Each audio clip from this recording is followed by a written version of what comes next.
গ্রীষ্ম বর্ষা পিনিতি ভরসা। হ্যাঁ, পিনিত শপিং সিটি। নমস্কার, আপনারা দেখছেন হুগলি আপডেট। আপনাদের সঙ্গে আমি উষা। আসছি খবরে। প্রয়াগরাজ্যেও চলছে কুম্ভ মেলা। এদিকে হুগলি ত্রিবেণীতে ভূমি পুজোর মধ্য দিয়ে সূচনা হলো অনুকুম্ভের। বুধবার ত্রিবেণী কুম্ভ মেলার মাঠে আয়োজন হয় যজ্ঞের। গত ৩ বছর মাঘী সংক্রান্তিতে কুম্ভ মেলা হয়েছিল ত্রিবেণীতে। প্রয়াগরাজে যেমন গঙ্গা, যমুনা, সরস্বতীর সঙ্গম আছে, তেমনি ত্রিবেণীতেও ৩ নদীর সঙ্গম। প্রয়াগ হলো যুক্ত বেণী, ত্রিবেণীতে বলা হয় মুক্ত বেণী। ত্রিবেণীকে দক্ষিণ প্রয়াগও বলা হয়। সেই সঙ্গম স্থলে ৭০০ বছর আগে কুম্ভ হতো বলে দাবি মেলা কমিটির। গঙ্গাসাগর থেকে ফেরার পথে সাধু সন্ত ত্রিবেণীতে বিশ্রাম নিতেন। মাঘ সংক্রান্তিতে ত্রিবেণী হয়ে উঠত মিনি কুম্ভ। ইতিহাস বলছে, কানাডিয়ার লেখক অ্যালান মলেলিসের একটি বই থেকে ত্রিবেণী কুম্ভের কথা জানা যায়। এছাড়াও পুরাণে ত্রিবেণীর নাম পাওয়া গেছে। স্কন্দ পুরাণ অনুযায়ী কুশদ্বীপের রাজা পিয়রবতর মোট ৭ জন পুত্র ছিলেন। তারা হলেন অগ্নিত্য, মেধাতিথিত্য, মেঘাতিথি, পুষ্মান, জ্যোতিষ্মান, দুস্তিষ্মান, শবন, ভব্য। ত্রিবেণী ধাম সংলগ্ন এই স্থানে তারা সাধনা করে সিদ্ধি লাভ করেছিলেন। সংলগ্ন 7টি গ্রামে, যেগুলি হলো বাসুদেবপুর, বাঁশবেড়িয়া, নিত্যানন্দপুর, কৃষ্ণপুর, দেবানন্দপুর, শিবপুর ও বলদঘাটিতে তাদের আশ্রম তৈরি করেছিলেন। তাই এর নাম হয় সপ্তগ্রাম। প্রয়াগরাজে যে দুর্ঘটনা ঘটেছে সেটা যাতে না হয়, তার জন্য প্রশাসন সব রকম ব্যবস্থা করবে।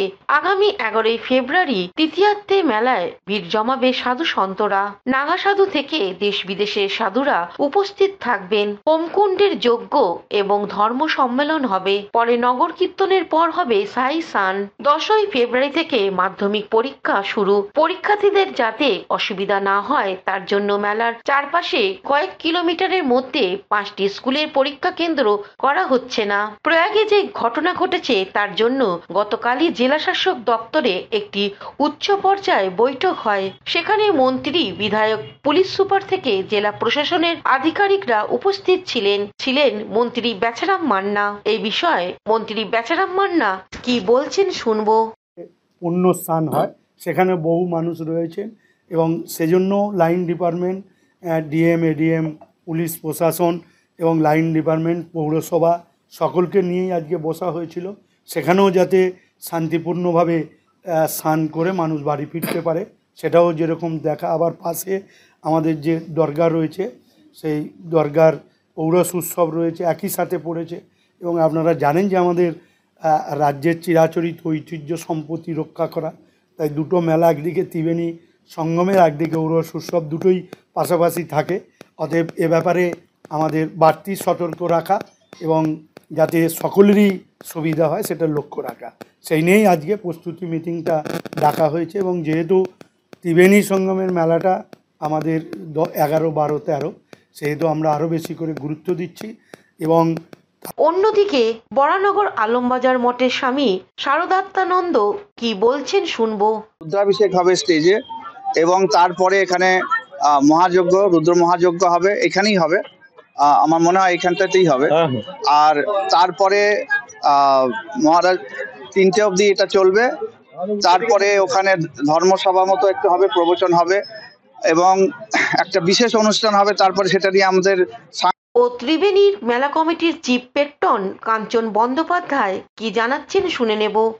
না, আমাদের প্রশাসনিক ব্যবস্থা থাকবেই। প্রশাসনিক সব রকম সহযোগিতা মাননীয় মুখ্যমন্ত্রীও দিচ্ছেন, বা সাধারণ স্থানীয় যার প্রশাসন আছেন, এখানকার municipality, block, SDO, DM, SP সাহেব, থানা, তাদের প্রশাসনিক সহযোগিতা ছাড়া তো এত বড় মেলা সংগঠিত করা সম্ভব নয়। অতএব তাদের সহযোগিতা, সর্বান্তকরণ সহযোগিতা আছে বলে এটা আমরা। হুগলি থেকে পানুপালের সঙ্গে চন্দনা দত্তের রিপোর্ট, হুগলি আপডেট। কোন রকম লাইসেন্স ছাড়াই চলছিল হুগলি শেওড়াফুলিতে নার্সিং হোম। অবশেষে স্বাস্থ্য দপ্তরের পক্ষ থেকে বন্ধ করা হলো। হুগলি শেওড়াফুলি স্টেশনের কাছে অবস্থিত একটি নার্সিং হোম বৈধ কাগজপত্র ছাড়াই পরিচালিত হওয়ার জন্য জেলা স্বাস্থ্য বিভাগ সিল করে দিয়েছে। জেলার প্রধান স্বাস্থ্য কর্মকর্তা মৃগাঙ্ক মৌলিক, ডেপুটি CMOH 1 ত্রিদীপ মুস্তাফি এবং ডেপুটি CMOH-3 সুব্রত সেন শর্মার নেতৃত্বে স্বাস্থ্য বিভাগের দল মঙ্গলবার এই অভিযান পরিচালনা করে। এই নার্সিংহোমে অবৈধ গর্ভপাতের অভিযোগও রয়েছে। সাম্প্রতিক এক ঘটনায় চুঁচুড়ার একটি নার্সিংহোমে সিজার ডেলিভারির পর তৃণমূল পঞ্চায়েত সদস্যের পুত্রবধূ কোমায় চলে যান। এই ঘটনার পর স্বাস্থ্য বিভাগ অবৈধ কার্যকলাপের বিরুদ্ধে কঠোর ব্যবস্থা নিতে শুরু করেছে এবং বৈধ অনুমতি ছাড়া নার্সিংহোমগুলির বিরুদ্ধে কঠোর অবস্থান নিয়েছেন। হুগলি থেকে পানুপালের সঙ্গে চন্দ্রনাথ দত্তের রিপোর্ট, হুগলি আপডেট। পুষ্প প্রদর্শনী ও সেমিনার অনুষ্ঠিত হয়ে গেল আজ হুগলি চুঁচুড়া ধান্য গবেষণা কেন্দ্রে। হুগলি জেলা উদ্যান পালন দপ্তর ও বলাগড় নার্সারি অ্যাসোসিয়েশনের যৌথ উদ্যোগে চুঁচুড়া উদ্যান ভবন প্রাঙ্গণে পুষ্প প্রদর্শনী ও সেমিনার অনুষ্ঠিত হয়। প্রধান অতিথি ছিলেন উদ্যান পালন অধিকর্তা দীপেন্দু বেড়া। এছাড়া ছিলেন জেলা সভাধিপতি রঞ্জন ধারা, বিধায়ক অসিত মজুমদার, কৃষি সেচ কর্মাধ্যক্ষ। বিভিন্ন রকম ফুল ফল সহ বিভিন্ন রকমের গাছ প্রদর্শিত হয়। বক্তব্য রাখতে গিয়ে বিশিষ্টরা কি বলছেন শুনবো। উদ্যান পালন বিভাগ, কৃষি বিভাগ, কৃষি বিপণন বিভাগ, এগ্রিকালচার মার্কেটিং বিভাগ, তাদের সমস্ত আধিকারিকরা আর আপনারা যারা এই প্রদর্শনীকে সাকসেস করার জন্যে উপস্থিত হয়েছে। দেখুন, আমি গাছ নিয়ে খুব একটা বেশি জানি না, কিন্তু আমি এই কদিন আগে একটা আমার বিধানসভার উৎসব করলাম। তাতে অসীমের মাধ্যমে নববাবুর সাথে আমার কথোপকথন চলত এবং আমি চুঁচুড়া মাঠ নববাবুর সাহায্য পাই। এখানে কি আছে, এর চেয়ে তো অনেক বেশি নিয়ে আমি দেখছি দুপুর 2-3টাতে ওখান থেকে গাছ কিনে নিয়ে যাচ্ছে। আমরা নার্সারি শুরু করেছিলাম 1976-এ। মাধ্যমিক পাস করার পর আমি ভেবেছিলাম যে চাকরি করব না, বাবা চাষবাস করেন, তার সঙ্গে আমি একটু নতুন ধরনের চাষ করব।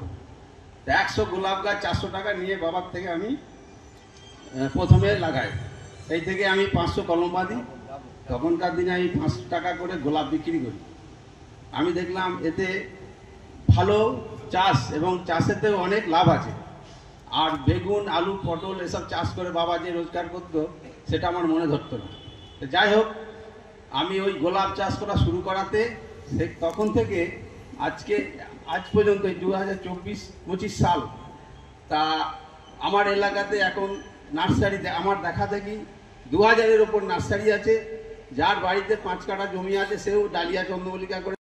ব্লক এখন সত্যি কথা বলতে কি একটাই আমাদের এখানে শিল্প, সেটা এখন নার্সারি। এই নার্সারিকে মানে জড়িয়ে প্রায় 10,000 ফ্যামিলি করে খাচ্ছে। আর সত্যি কথা বলতে কি আমাদের ওখানে এখন বেকার নেই বললেই চলে। কত নার্সারি আছে এরকম? আমাদের রেজিস্টার্ড নার্সারি আছে 1200 এবং রেজিস্টার্ড ছাড়া যেগুলো আছে আরও ধরুন কম বেশি 700-800। সব থেকে কী ধরনের ফুল বলা করে যেটা সবার কাছে জনপ্রিয়? সবার কাছে প্রিয় বলতে ধরুন ডালিয়া, চন্দ্রমল্লিকা, গাঁদা, যে সিজন ফ্লাওয়ারটা মানুষ করে না, এটা 100 জনের মধ্যে 80 জনই প্রায় করেন। আর যেটা করেন সেটা একটু ফল ছাড়া তো মানুষ একটা যদি এখন একটা ফিকিরি কিছু পয়সা জমায়, সেও বাড়ি থেকে একটা নারকেল গাছ না আম গাছ লাগায় খাবে বলে, তার যেটুকু জায়গা আছে। আর ফল আর এই ডালিয়া, চন্দ্রমল্লিকা, গোলাপ এইসব দিকে বেশি। তাছাড়া এই যে ধরুন প্রচলিত যে সমস্ত ফুল, এর ফুলের বাইরে কি আপনারা কোনো ভাবছেন? চন্দ্রমল্লিকা দেখুন প্রতি বছর নতুন নতুন। আমার বলাগড় থেকে যেসব নার্সারি এসে, বলাগড়ের নার্সারি তো আমার দেখা, তা বলাগড়ে আমাদের ব্লকে করতাম। কেউ যে কিছু ত্রুটি হওয়ার জন্য বলাগড়ে হয়ে উঠলো না, এদেরও মধ্যেও একটু চাপ ছিল হয়তো। তা এমনিতেও দেখতে ভালোই লাগে। আর নার্সারির বিষয়ে উৎসাহটা দিনকে দিন ক্রমশ বাড়ছে। এই কারণেই বাড়ছে যে চিরাচরিত প্রথা আর কি চাষবাস করে আর সেই ধরনের কোনো লাভ করতে পারছে না। কিন্তু তথাকথিত চাষের মধ্যে আছে, কিন্তু অন্য ধরনের কিছু চাষে, মানে ফুল চাষ বা চারা গাছ চাষ, এই চাষে দেখা যাচ্ছে যে দুটো পয়সা পাচ্ছে। হুগলি থেকে পানুপালের সঙ্গে চন্দনা দত্তের রিপোর্ট, হুগলি আপডেট। এখন নিয়ে নেব বিজ্ঞাপন বিরতি। বিরতির পর ফিরে আসছি খবরে। শীত, গ্রীষ্ম, বর্ষা, পিনিতি ভরসা। হ্যাঁ, পিনিত শপিং সিটি। যে কোনো মরশুমের রেডিমেড জামা কাপড় পাওয়া যায় একই ছাদের তলায়।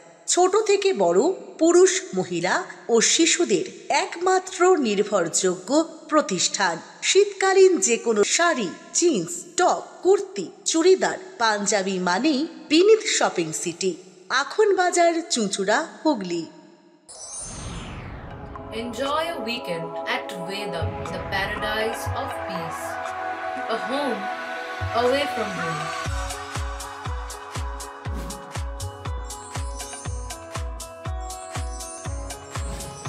See yourself resonating with the nature. Vedam welcomes you to create your best memories. Amala nursing home. Potshati, your ultimate destination for weekend leisure. Marriage, conference, shooting and get together all are in one roof. Yes, think about Potshati, Hugli.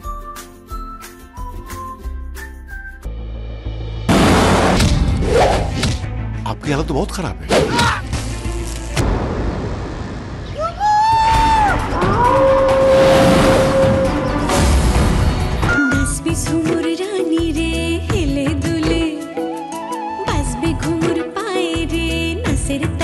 তুই PhD করবি? এখন থেকে তুই Rabindra ভারতীর student. Rajdeep রয় Chowdhury.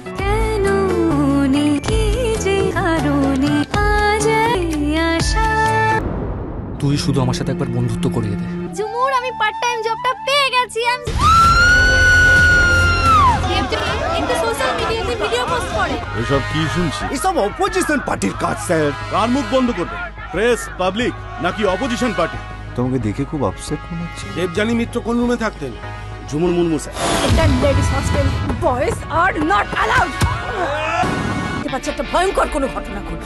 Inspector, তোরা তো একটা লোভী বাচ্চাটা কুত্তার বাচ্চা। তুই এখানে লেখাপড়া করতে এসেছিস। Tell me what is going to happen to your studies now. আপনি অপরাধীদের প্রশ্রয় দিতে সাহায্য করছেন না। নেতা মন্ত্রীদের ভয়ে আমরা চুপ থাকবো?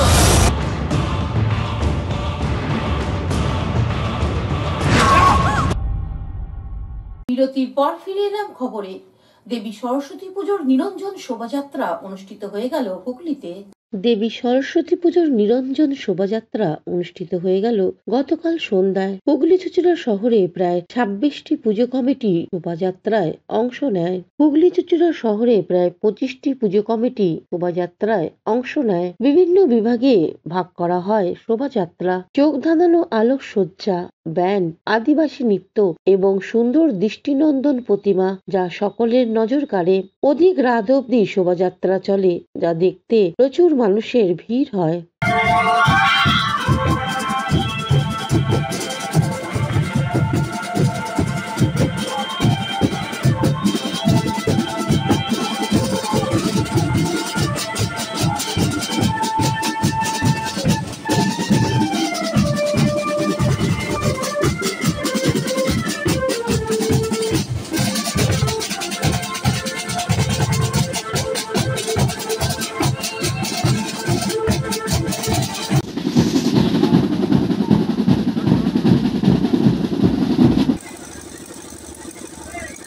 হুগলি থেকে সৌমিত্র সিনহার রিপোর্ট, হুগলি আপডেট।